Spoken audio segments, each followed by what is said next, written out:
Hello guys, কি অবস্থা সবার? আমি ফয়সাল। এই যে হিয়ার ইজ মাই ভাতিজা আতিকুল্লাহ। আমরা এখন যাচ্ছি গোসল করতে। আপনি এই যে শহরের ভিতরে এরকম একটা পরিবেশ অবশ্যই পাবেন না। দেখেন চারিপাশটা কত সুন্দর।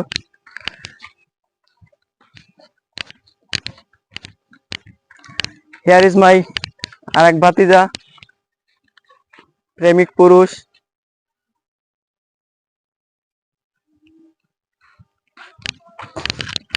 তো আসলে আমরা এখন যাচ্ছি গোসল করতে।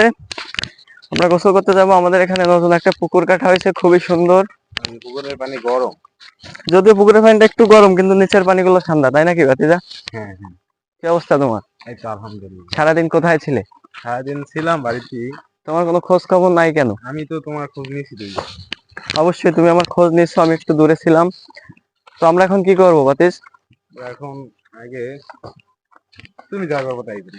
আমরা এখন তো গোসল করতে চাচ্ছিলাম। আচ্ছা, আমরা আচ্ছা, গোসল আমি করবো। হচ্ছে ক্যামেরাটা একটু ঘোরাই, ঠিক আছে? আমরা কোথায় গোসল করব? তো আমরা চলে আসলাম আমাদের গরিবের সুইমিং পুলে। এখানে আকাশের সাথে সবুজের মিশে যাওয়া এই মনোরম দৃশ্য আপনি টাকা দিয়েও কিনতে পারবেন না। এই পুকুরটা আসলে নতুন খনন করা হয়েছে। এই যে দেখতে পাচ্ছেন স্বচ্ছ পরিষ্কার পানি, এটা হচ্ছে সদ্য বৃষ্টিতে জমা পানি। এই পানিটা আসলে অনেক ভালো একটা পানি। এখানে শুধু বৃষ্টির পানি, অন্য কোনো পানি নেই। এখানে আসলে আপনি আকাশ পানি আর সবুজের স্নিগ্ধতায় হারিয়ে যাবেন।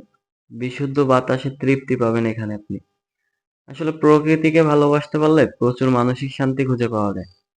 এরকম একটা সুন্দর সময় আর সুন্দর পরিবেশ আসলে সবসময় স্মৃতি হয়ে থাকবে।